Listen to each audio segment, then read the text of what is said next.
السلام عليكم ورحمة الله وبركاته. إن الحمد لله نحمده ونستعينه ونستغفره ونؤمن به ونتوكل عليه ونعوذ بالله من شرور أنفسنا ومن سيئات أعمالنا. من يهده الله فلا مضل له ومن يضلله فلا هادي له. وأشهد أن لا إله إلا الله وحده لا شريك له. وأشهد أن محمدًا عبده ورسوله. أما بعد فقد قال الله تعالى في كلامه المجيد وفرقانه الحميد. أعوذ بالله من الشيطان الرجيم. بسم الله الرحمن الرحيم. يا أيها الذين آمنوا كتب عليكم الصيام كما كتب على الذين من قبلكم لعلكم تتقون. أياما معدودات. فمن كان منكم مريضا أو على سفر فعدة من أيام أخر. وعلى الذين يطيقونه فدية طعام مسكين. فمن تطوع خيرا فهو خير له. وأن تصوموا خير لكم إن كنتم تعلمون. صدق الله العظيم. إن الله وملائكته يصلون على النبي. يا أيها الذين آمنوا صلوا عليه وسلموا تسليما. اللهم صل على سيدنا مولانا محمد وعلى آل سيدنا مولانا محمد. اللهم صل على سيدنا مولانا محمد وعلى آل سيدنا مولانا محمد صلى الله عليه وسلم. আলহামদুলিল্লাহ, সমস্ত প্রশংসা নিবেদন করছি সেই মহান আল্লাহ রব্বুল ইজ্জত ওয়াল জালালের, যে মহান আল্লাহ রব্বুল ইজ্জত ওয়াল জালাল আমাদেরকে তার বিধান পবিত্র জুমার সালাত আদায় করার জন্য প্রতি শুক্রবারের ন্যায় আজকেও বাড়িয়ারটেক জামে মসজিদে যথাসময়ে এসে উপস্থিত হওয়ার তৌফিক দান করেছেন। সেজন্য আমরা খুশি হয়ে কালিমাতুশ শুকর আদায় করি বলি আলহামদুলিল্লাহ। সালাতু সালাম পেশ করছি পৃথিবীর সর্বশ্রেষ্ঠ মহামানব রাহমাতুল লিল আলামিন সাইয়্যিদুল মুরসালিন শফিউল মুযনিবিন নবিয়্যুনা ওয়া সাইয়্যিদুনা মুহাম্মদ মুস্তাফা সাল্লাল্লাহু আলাইহি ওয়াসাল্লামের প্রতি। সম্মানিত জুমা জামাতের মুসল্লিবৃন্দ, পবিত্র মাহে রমাদানুল কারীম আমাদের অতি নিকটে। আমাদেরকে এখন থেকেই চূড়ান্তভাবে পবিত্র মাহে রমাদানুল কারীমের পূর্ণ প্রস্তুতি গ্রহণ করতে হবে। এখন থেকেই যদি আমরা পূর্ণ প্রস্তুতি গ্রহণ করতে না পারি, তাহলে আমাদের পবিত্র মাহে রমাদানুল কারীম ফলপ্রসূ হবে না। সুন্দরভাবে আমরা পবিত্র মাহে রমাদানুল কারীমের হক আদায় করতে পারবো না। পূর্ণ প্রস্তুতি গ্রহণ করতে হবে এখন থেকেই। আমরা বাংলাদেশের প্রেক্ষাপটে দেখে থাকি বিভিন্ন দিবসকে ঘটা করে পালন করা হয়। যেই দিবসটাকে পালন করা হয় ওই দিবস আসার আগে অনেক কথাবার্তা হয়, মিডিয়াতে এটা নিয়ে অনেক আলোচনা হয়। ওই দিনটা যে আসছে সেটা মানুষ আগ থেকেই জানতে পারে।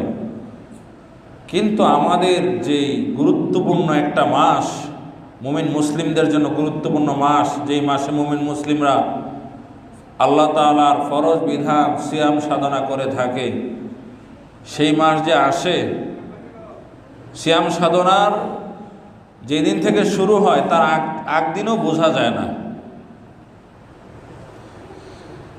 এটা উচিত নয়।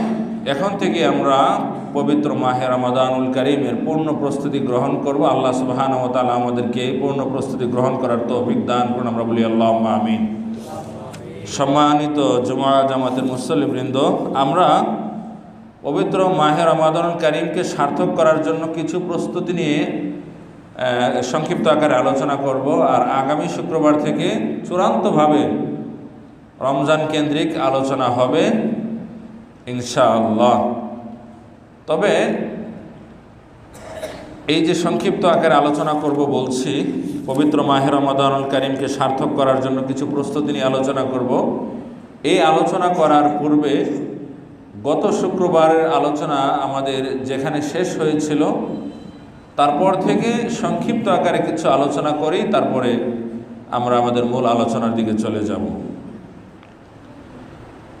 রাসূলুল্লাহ সাল্লাল্লাহু আলাইহি ওয়াসাল্লামকে আল্লাহ পাক রব্বুল আলামিন মেরাজে 50 ওয়াক্ত সালাত দিলেন।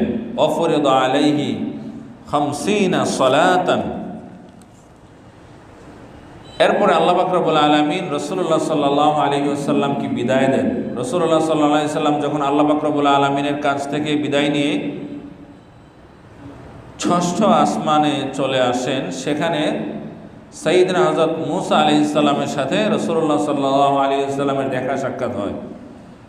মূসা আলাইহিস সালাম রাসূলুল্লাহ সাল্লাল্লাহু আলাইহি ওয়াসাল্লামকে বলেন, আল্লাহর সাথে দেখা সাক্ষাৎ হয়ে আপনার কি কথাবার্তা হয়েছে, কি পেয়েছেন আল্লাহ পাক রব্বুল আলামিনের কাছ থেকে? রাসূলুল্লাহ সাল্লাল্লাহু আলাইহি ওয়াসাল্লাম বলেন, এই জিনিসগুলো আমি পেয়েছি, এই হাদিয়া আমি পেয়েছি। সেই সাথে সবচাইতে বড় যে হাদিয়া সেটা হচ্ছে আল্লাহ পাক রব্বুল আলামিন খুশি হয়ে 50 ওয়াক্ত সালাত দান করেছেন, বলে সুবহানাল্লাহ। সাইয়েদনা মূসা আলাইহিস সালাম তখন সাথে সাথে নিজের উম্মতের কথা খেয়াল করলেন। আমার উম্মত 2 ওয়াক্ত সালাতও ঠিকমতো আদায় করতো না, তারা অলসতা করত। আর আপনার উম্মত আরও দুর্বল হবে। আপনার উম্মত কোনোভাবে 50 ওয়াক্ত সালাত আদায় করার সক্ষমতা রাখে না, তারা সেটা পালন করবে না, গুনাহগার হবে পালন না করে। আপনি আল্লাহ পাক রব্বুল আলামিনের কাছে আবার যান, গিয়ে কমিয়ে আনুন। রাসূলুল্লাহ সাল্লাল্লাহু আলাইহি ওয়াসাল্লাম আল্লাহর কাছে গেলেন, গিয়ে বলেন, হে আল্লাহ, আপনার নবী মুসা আলাইহিস সালাম তিনি বলেছেন আমার উম্মত সেটা পারবে না, আপনি কমিয়ে দিন। আল্লাহ পাক রব্বুল আলামিন 5 ওয়াক্ত কমালেন, হলো 45 ওয়াক্ত। আবার আসলেন মুসা আলাইহিস সালামের নিকট। মুসা আলাইহিস সালাম বললেন, কি খবর, কি বার্তা নিয়ে আসলেন যে এরকম এরকম? আল্লাহ তো কমিয়েছেন 5 ওয়াক্ত, এখন 45 ওয়াক্ত সালাত ফরজ হয়ে আছে। মুসা আলাইহিস সালাম বললেন, না, আপনার উম্মত 45 ওয়াক্ত সালাত আদায় করবে না, সেটা তারা পারবে না। গাফিলতি করবে, অলসতা করবে, আল্লাহর বিধান লঙ্ঘন করবে, তারা পাপী হবে, জাহান্নামী হবে। আপনি আল্লাহর কাছে আবার যান, গিয়ে আরও কমিয়ে আনুন। এভাবে বারবার আসা যাওয়াতে 9 বার আসা যাওয়া করা হলো, শেষ পর্যন্ত 5 ওয়াক্ত সালাতে এসে ঠেকলো। মুসা আলাইহিস সালাম বললেন রাসূলুল্লাহ সাল্লাল্লাহু আলাইহি সাল্লামকে যে এই 5 ওয়াক্ত সালাতও আপনার উম্মত আদায় করবে না, আপনি আরও কমিয়ে নিয়ে আসুন। সাথে সাথে রাসূলুল্লাহ সাল্লাল্লাহু আলাইহি সাল্লামের মনে হয়ে গেল যে 9 বার আসা যাওয়া হলো, বারবার 5 ওয়াক্ত সালাত কমানো হলো, এখন গেলেও তো আবারও যদি 5 ওয়াক্ত সালাত কমানো হয় তাহলে সালাত আর থাকবেই না। যেই হাদিয়া, যেই উপহার, যেই নিয়ামত আল্লাহ পাক রব্বুল আলামিন খুশি হয়ে দিয়েছেন সেটা আমি হারাতে চাই না। আল্লাহ রাসূল সাল্লাল্লাহু আলাইহি সাল্লাম মুসা আলাইহিস সালামকে বললেন, না, আমি আর যেতে পারবো না, এটার উপরই আমি চূড়ান্তভাবে সন্তুষ্ট রয়েছি। সুবহানাল্লাহ। সাথে সাথে আল্লাহ পাক রব্বুল আলামিনের কাছ থেকে আওয়াজ আসলো, সূরা কাফের 29 নম্বর আয়াত, মা ইউবাদদালুল কাওলু লাদাইয়া ওয়া মা আনা বিযাল্লামিল লিল আবিদ।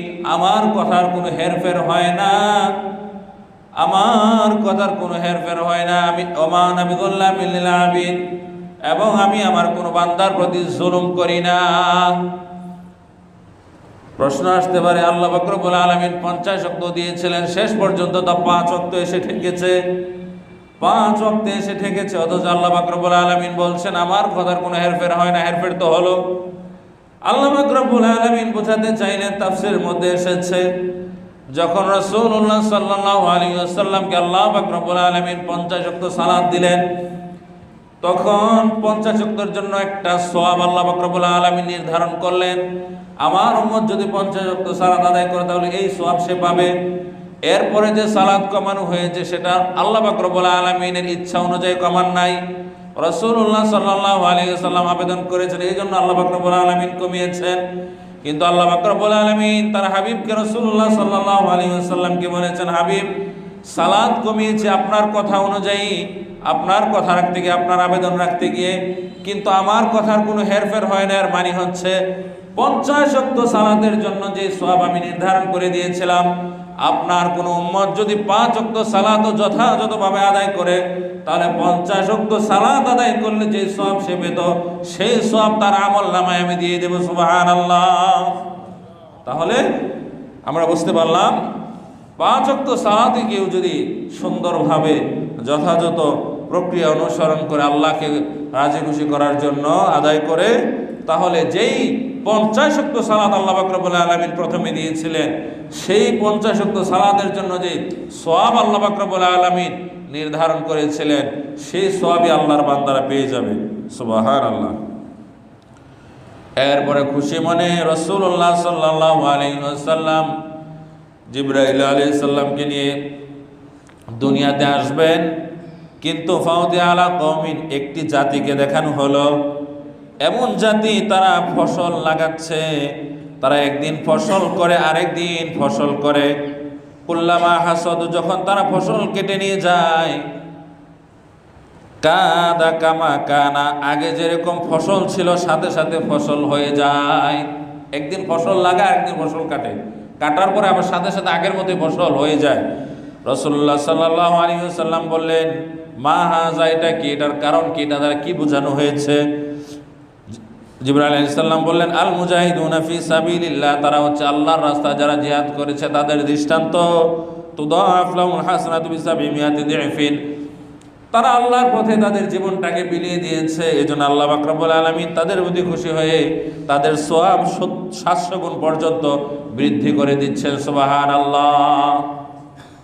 এরপরে ফাউতি আলা কওমিন, আরেকটি জাতির নিকট নিয়ে আসা হলো, আরেকটি সম্প্রদায়, আরেক শ্রেণীর মানুষের কাছে নিয়ে আসা হলো, যাদের মাথা চূর্ণ বিচূর্ণ করা হচ্ছিল পাথর দিয়ে। তো পাথর দিয়ে যখন মাথা চূর্ণ বিচূর্ণ করা হচ্ছিল, পাথর তো গিয়ে পাশে কোথাও পড়ে গিয়েছিল, ওই পাথর আবার আনার সাথে সাথে মাথা ঠিক হয়ে যায়, আবারও মাথা চূর্ণ বিচূর্ণ করা হয়, থেতলে দেওয়া হয়, কষ্ট দেওয়া হয়।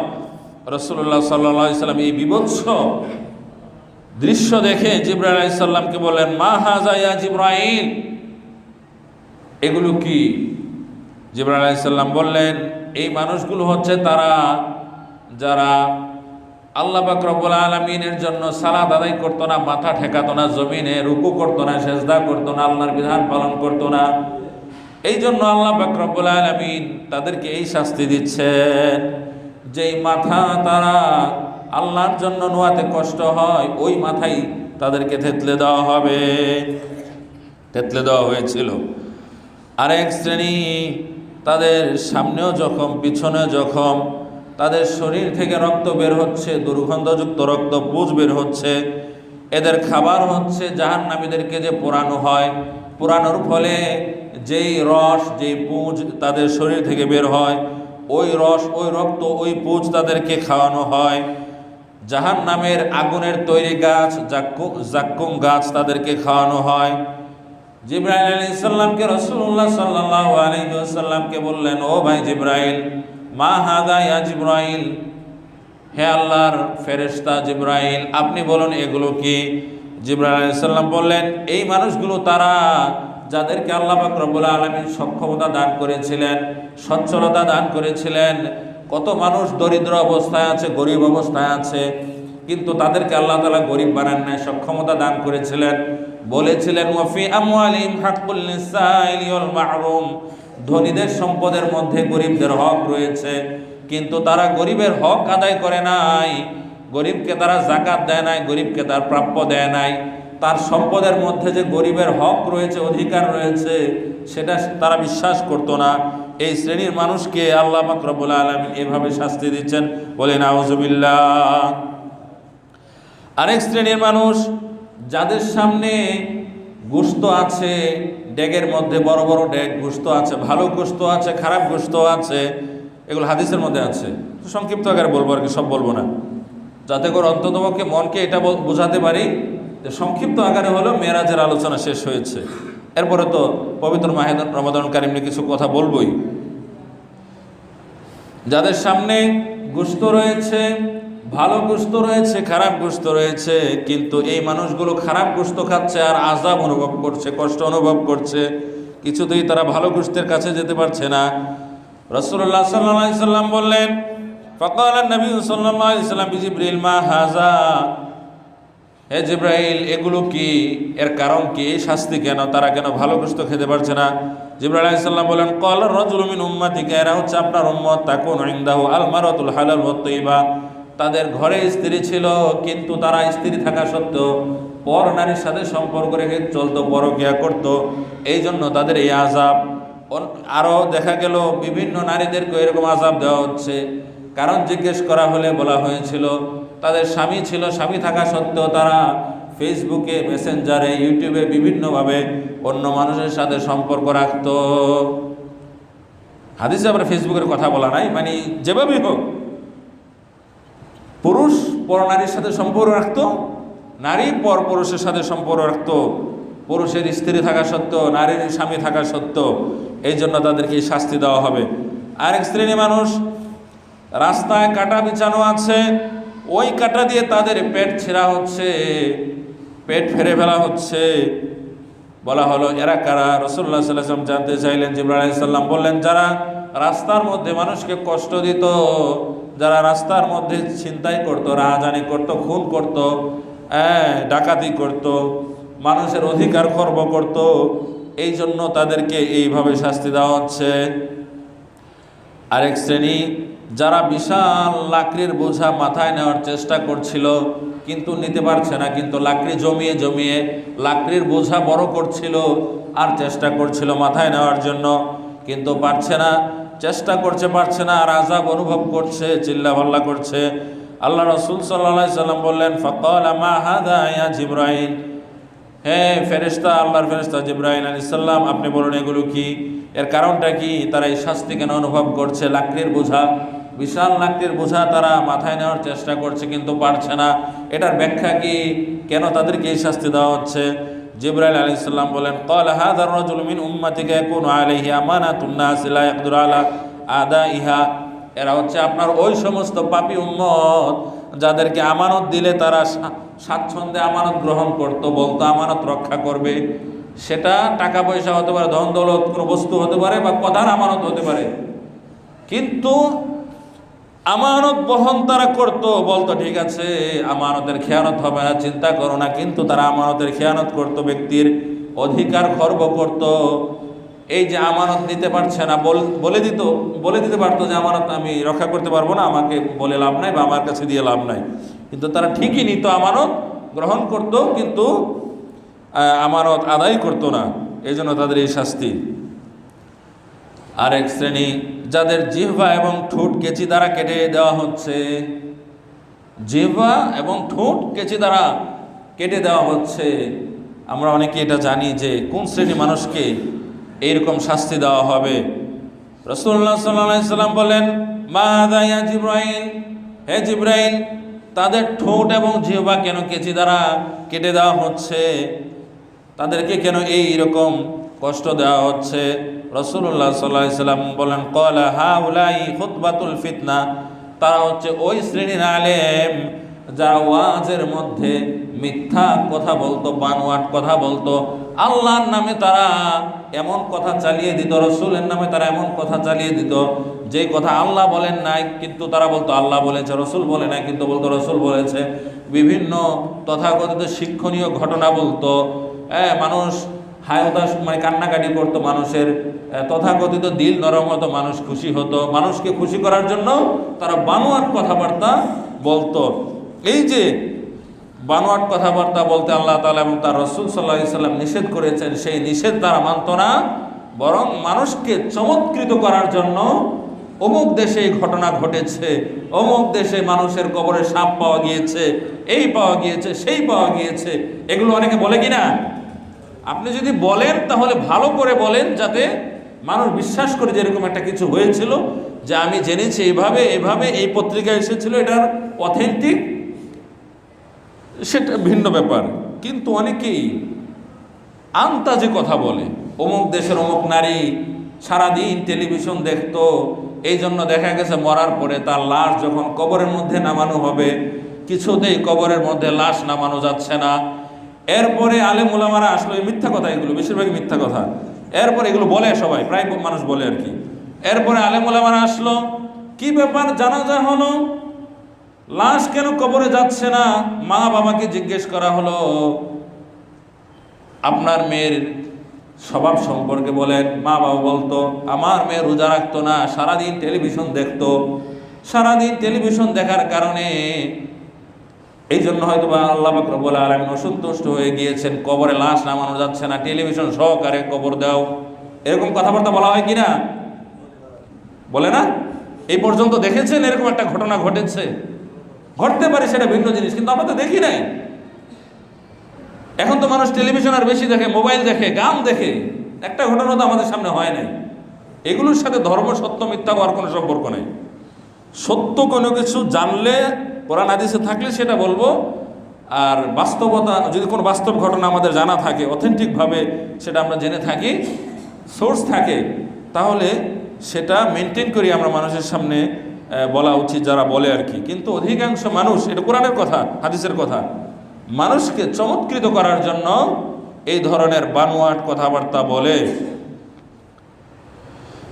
এই জন্য রাসূলুল্লাহ সাল্লাল্লাহু আলাইহি সাল্লামকে জিবরাইল আলাইহিস সালাম বললেন, ক্বালা হাউলাই খুতাবাউল ফিতনাতি। যাদের জিহ্বা আল্লাহ পাক রব্বুল আলামিন কেচি দ্বারা কেটে ফেলছেন, ঠোঁট কেচি দ্বারা কেটে ফেলা হচ্ছে। এই জিহ্বা এবং ঠোঁট দ্বারা তারা আল্লাহর যে আমানত, সেই আমানত রক্ষা করতো না, মিথ্যা কথা বলতো, আল্লাহ বলেন নাই, বলতো আল্লাহ এটা বলেছেন, যেটা আজকালও আমরা দেখে থাকি। আন্তাজে বলে আল্লাহ এটা বলছে, আল্লাহ এটা বলছে। না, এরকম করা যাবে না। আল্লাহ তাআলা ক্ষমা করুন আমাদের সবাইকে, আল্লাহুম্মা আমিন। এরপরে হচ্ছে এক শ্রেণীর মানুষ, তাদের পেটগুলো অনেক বড়, মনে হয় যেন একটা ঘরের সমান, পেটের মধ্যে বড় বড় সাপগুলো পেটের মধ্যে ছোবল দিচ্ছে, ব্যক্তি কষ্ট পাচ্ছে। রাসূলুল্লাহ সাল্লাল্লাহু আলাইহি সাল্লাম বললেন, ও ভাই জিবরাইল, এরকমটা কেন হচ্ছে?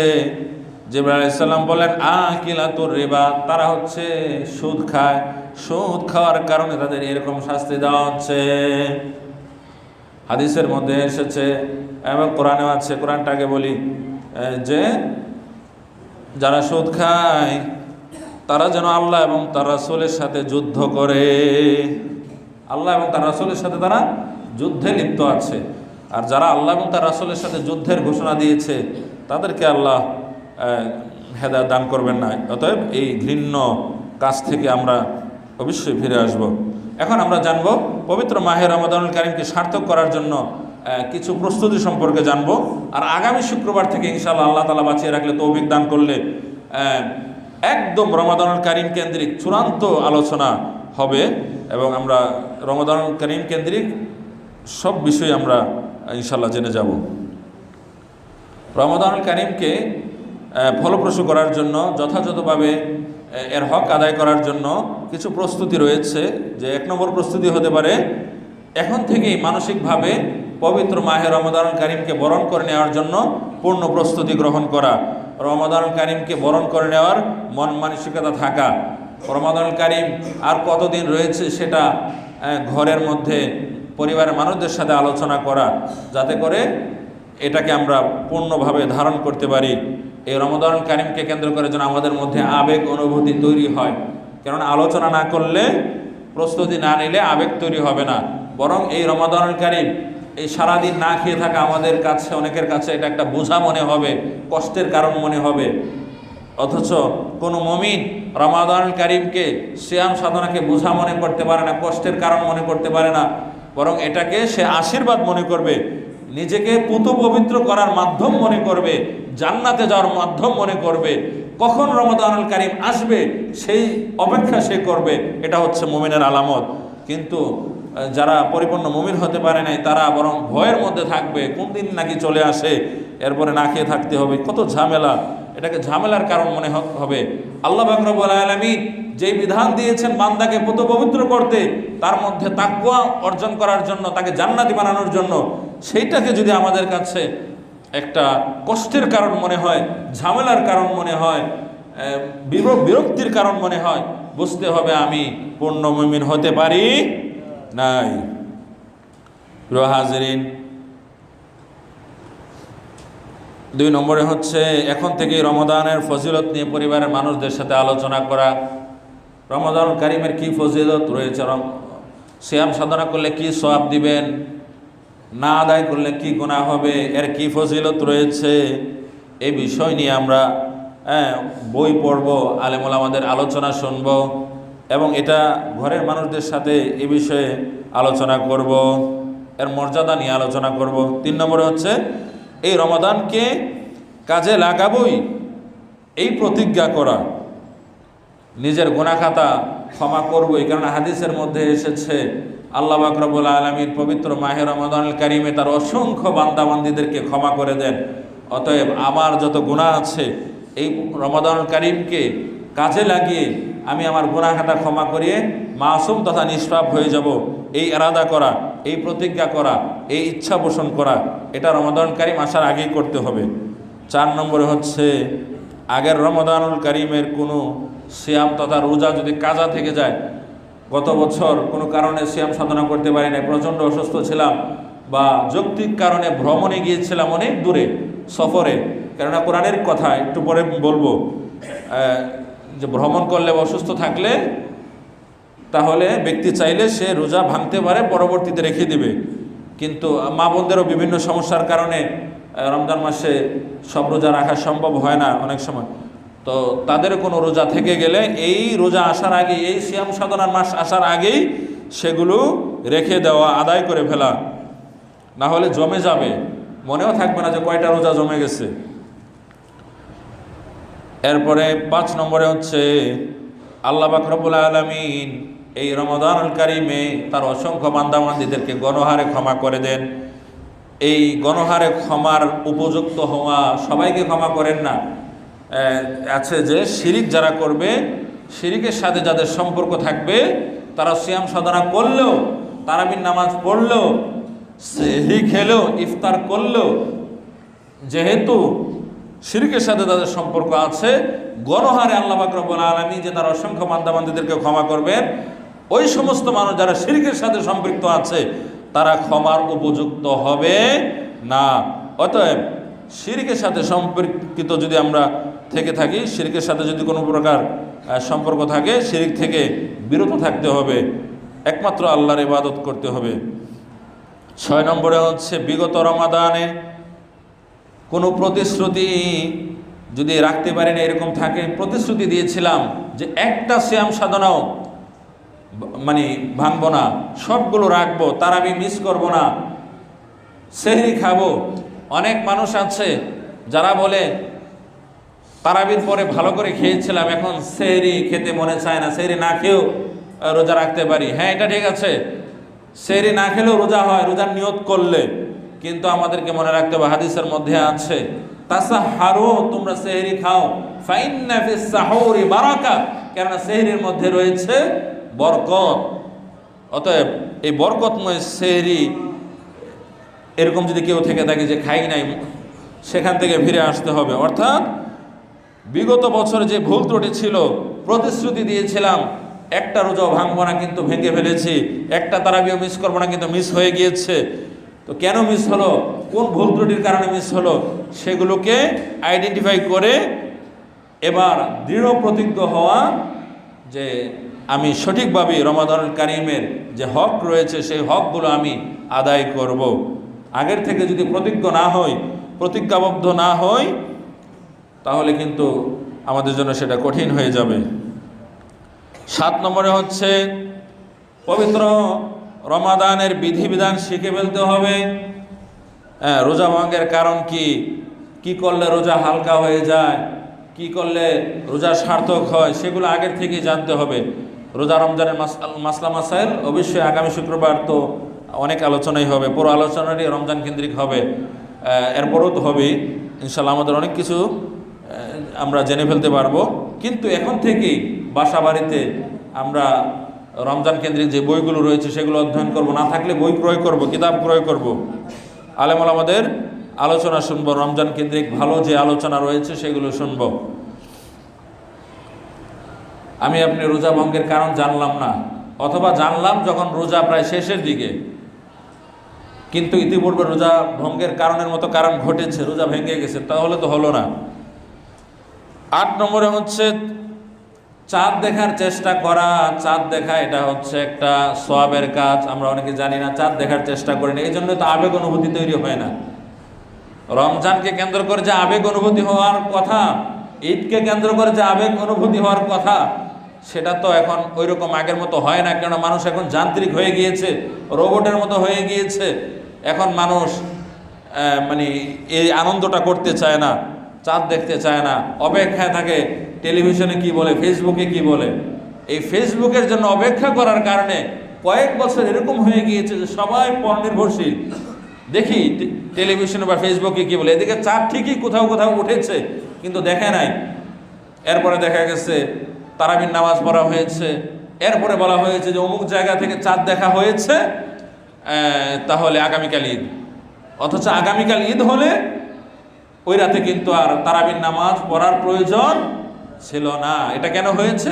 সবাই ফেসবুকে দেখি চাঁদ উঠেছে কিনা। ওদিকে টেলিভিশনারও বলতেছে আপনারা দেখুন কোথাও, আপনারা দেখুন চাঁদ উঠেছে কিনা, উঠলে এই নাম্বারে কল করে আমাদেরকে জানাবেন বা মেসেজ দিবেন, কিন্তু কেউ দেখে না ওইরকম। কিন্তু এটা ঠিক নয়। হাদিসে আছে তোমরা চাঁদ দেখে সিয়াম সাধনা আর মাসের মধ্যে প্রবেশ করো, চাঁদ দেখেই তোমরা সিয়াম সাধনা ভঙ্গ করো। এবং চাঁদ দেখলে একটা দোয়ার কথা হাদিসে আছে, আল্লাহুম্মা আলাইনা বিল ইমনি ওয়াল ঈমানি ওয়াস সালামাতুল ইসলামি রাব্বি ওয়া রাব্বুকাল্লাহ। অতএব আমরা এই আমলগুলো করব। আল্লাহ পাক রব্বুল আলামিনের কাছে দোয়া করি পবিত্র মাহে রমাদানুল কারীম কেন্দ্রিক যত আমল আছে, যত করণীয় আছে, সবগুলো যেন আমরা যথাযথভাবে পালন করতে পারি। আল্লাহ তাআলা যেন আমাদের জন্য সহজ করে দেন। আমরা বলি আল্লাহুম্মা আমিন। সূরা বাকারার মধ্যে আছে, ইয়া আইয়ুহাল্লাযীনা আমানু, হে ঈমানদারগণ, কুতিবা আলাইকুমুস সিয়াম, তোমাদের জন্য সিয়াম সাধনা, পবিত্র মাহে রমাদানুল কারিমে রোজা রাখা ফরজ করে দেওয়া হয়েছে, আবশ্যক করে দেওয়া হয়েছে। কামা কুতিবা আলাল্লাযীনা মিন ক্বাবলিকুম, যেমনি ভাবে তোমাদের পূর্ববর্তী মানুষদেরকেও, পূর্ববর্তী নবীদেরকেও, নবীদের অনুসারীদেরকেও, উম্মতদেরকেও আল্লাহ পাক রব্বুল আলামিন সিয়াম সাধনা ফরজ করেছিলেন। হ্যাঁ, তাদের সিয়াম এবং আমাদের সিয়ামের মধ্যে পার্থক্য আছে, এটা সত্য। আমাদের মধ্যে এরকম দীর্ঘ 1 মাস ব্যাপী কোনো নবী এবং নবীর অনুসারীরা সিয়াম সাধনা করে নাই, কিন্তু সিয়াম সাধনা ছিল। যেমন দাউদ আলাইহিস সালাম একদিন সিয়াম সাধনা করতেন, আরেকদিন করতেন, এরপরের দিন করতেন, এরপরের দিন করতেন, এইভাবে করতেন। সিয়াম সাধনা সব নবী রাসূলই করেছিলেন, আমরাও করি। ধরনের মধ্যে পার্থক্য আছে, কিন্তু সিয়াম সাধনা ঠিকই ছিল। এই জন্য আল্লাহ রাব্বুল আলামিন বলছেন, কুতিবা আলাইকুমুস সিয়াম, সিয়াম সাধনাকে ফরজ করে দেওয়া হয়েছে, আবশ্যক করে দেওয়া হয়েছে। এখন আমরা আল্লাহকে প্রশ্ন করি, আল্লাহ, এই দীর্ঘ 1 মাস সিয়াম সাধনা আমরা করব, এটা আমাদের কোনো ক্ষতি হবে কিনা? আল্লাহ পাক রব্বুল আলামিন বলছেন, কামা কুতিবা আলাল্লাযীনা মিন ক্বাবলিকুম, তোমাদের পূর্বে তারাও রেখেছিল, তাদের কোনো ক্ষতি হয় নাই, তোমাদেরও কোনো ক্ষতি হবে না। সুবহানাল্লাহ। তাহলে সিয়াম সাধনা করে আমরা কি অর্জন করতে পারবো? আল্লাহকে প্রশ্ন করলে আল্লাহ বলেন, লাআল্লাকুম তাত্তাকুন, এই সিয়াম সাধনা করলে তোমরা মুত্তাকি হতে পারবে, আল্লাহর জান্নাতি বান্দা হতে পারবে, তোমাদের গুনাহ খাতা তোমরা ক্ষমা করাতে পারবে। সুবহানাল্লাহ।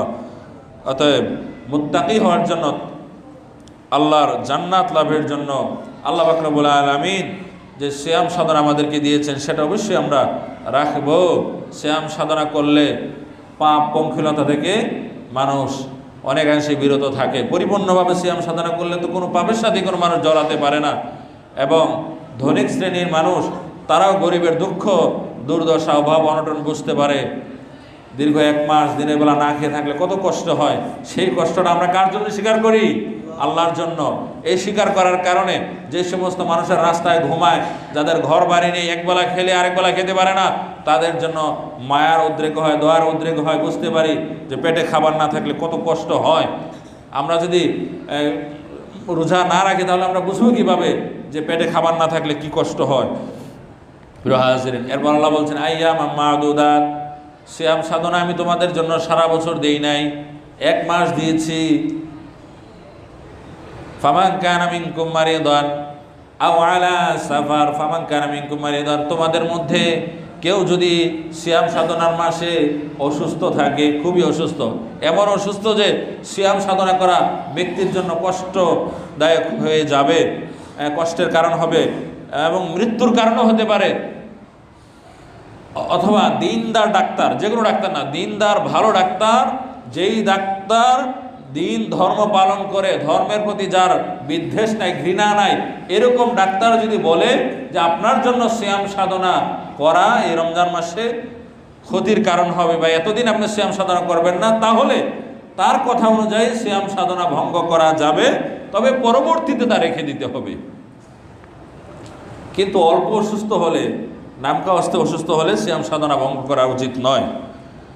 আল্লাহ বলছেন, ফামান কানা মিনকুম মারিদান আও আলা সাফার, সিয়াম সাধনার মাসে দিনের বেলায় তোমাদের মধ্যে কেউ সফরে থাকলে, সফরে বের হলে, যৌক্তিক কারণে সফরে, আন্তাজে না, এবং সফরটাও অনেক দূরত্বের সফর হতে হবে। তো দিনের বেলায় অনেক গরম, বা গরম যদি নাও থাকে, এই ব্যাগ নিয়ে এত দীর্ঘ সফর রোজা রাখাটা খুবই কষ্টের ব্যাপার। কেউ যদি এরপরও রেখে দেয়, আল্লাহ বলছেন, ওয়া আন তাসুমু খায়রুল লাকুম, অসুস্থ থাকার পরেও, সফরে থাকার পরেও যদি রোজা রাখো, খায়রুল লাকুম, এটা তোমাদের জন্য ভালো, অবশ্যই সওয়াব হবে। তবে এই সিয়াম সাধনার মাসে দিনের বেলায় যদি অসুস্থ থাকো, অথবা সফররত অবস্থায় থাকো, দীর্ঘ ভ্রমণে থাকো, তাহলে তুমি চাইলে সিয়াম সাধনা না করতে পারো, সিয়াম সাধনা ভঙ্গ করতে পারো। তাহলে অনেক মানুষ যে দিনের বেলায় আমরা খেতে দেখি, এটা তো ঠিক, অনেক মানুষ সিয়াম সাধনা করে না, হোটেলে গিয়ে খায়, কিন্তু অনেকের তো যৌক্তিক কারণ থাকতে পারে। আমরা তো না জেনে না বুঝে মানুষের ব্যাপারে কোনো তহমত দিতে পারি না, খারাপ ধারণা করতে পারি না। একজন হয়তো বা খুবই অসুস্থ, না খেলে তার ক্ষতি হয়ে যাবে, দিনদার ডাক্তার বলেছেন আপনি সিয়াম কিছুদিনের জন্য ভঙ্গ করুন, এই জন্য সে হয়তো বা খাচ্ছে। কিন্তু এই মাসালা আমাদের জানা নাই, আন্দাজে বলে দিলাম যে দেখো এই মানুষটা আল্লাহর বিধান লঙ্ঘন করছে, আবার আমরা তাকে ধার্মিক মনে করছি। না, এটা মনে করা যাবে না। নেক ধারণা করতে হবে, খারাপ ধারণা করা যাবে না। ফাইদ্দাতুম মিন আইয়ামিন উখরা, আল্লাহ বলছেন যৌক্তিক কারণে যদি সিয়াম সাধনা করতে না পারো, সিয়াম ভঙ্গ করো, তাহলে ফাইদ্দাতুম মিন আইয়ামিন উখরা, পরবর্তীতে রেখে দিতে হবে। পরবর্তীতে রেখে দিলে রমাদানুল কারিমে যে সিয়াম ভঙ্গ করেছো যৌক্তিক কারণে, ওই সময় যদি তোমরা সিয়াম ভঙ্গ না করতে, যৌক্তিক কারণ না দেখা দিত, সিয়াম যদি রাখতে যে সওয়াব হতো, পরবর্তীতে রেখে দিলেও একই সমান সওয়াব হবে। সুবহানাল্লাহ। এরপরে আয়াত আল্লাহ তাআলা বলছেন শাহরু রমাদান আল্লাযী উনজিলা ফীহিল কুরআন, রমজান মাস হচ্ছে কোরআন নাযিলের মাস। এই মাসে আল্লাহ পাক রব্বুল আলামিন কোরআন নাযিল করেছেন হুদাল লিন্নাস। এই কোরআন হচ্ছে মানুষের জন্য হেদায়েত, হেদায়েত স্বরূপ। ওয়া বাইয়িনাতিম মিনাল হুদা, হেদায়েতের সুস্পষ্ট বর্ণনা কোরআনের মধ্যে রয়েছে। কোনটা হেদায়েত, কোনটা গুমরাহ, কোনটা জান্নাতের পথ, কোনটা জাহান্নামের পথ, এটা কোরআনের মধ্যে আল্লাহ তাআলা বর্ণনা করে দিয়েছেন। ওয়া বাইয়িনাতিম মিনাল হুদা ওয়াল ফুরকান, কোরআন হচ্ছে ফুরকান। কোরআনের অনেকগুলো নাম আছে, তার মধ্যে একটা হচ্ছে ফুরকান।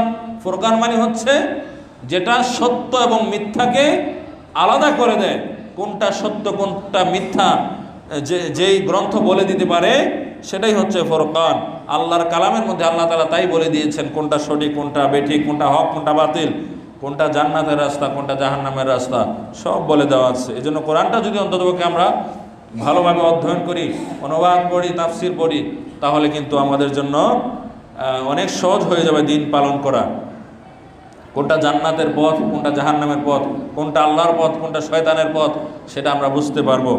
এবং অনেক আলেমরা বলেছেন কোনো মানুষ যদি কোরআনটা অধ্যয়ন করে, হাদিস পড়ে নিয়মিত, অন্ততপক্ষে সে তো আর বড় মুফতি হয়ে যাবে না, হতে পারবে না এই কিছু বললেই, কেননা দীর্ঘ স্টাডি লাগবে, অনেক বড় বড় শায়েখদের অধীনে পড়তে হবে, তারা স্বীকৃতি দিতে হবে, পরীক্ষায় পাশ করতে, অনেক কিছু আছে ব্যাপার সেবার বড় আলেম হতে হলে। কিন্তু কোনো সাধারণ মানুষ যদি কোরআন হাদিস অধ্যয়ন করে, অন্ততপক্ষে এতটুকু জ্ঞান তার অর্জন হবে, কোন বক্তা সঠিক বলছে, কোন বক্তা বেঠিক বলছে, এটুকু বোঝার জ্ঞান অন্ততপক্ষে তার হবে। আল্লাহ পাক রব্বুল আলামিন আমাদেরকে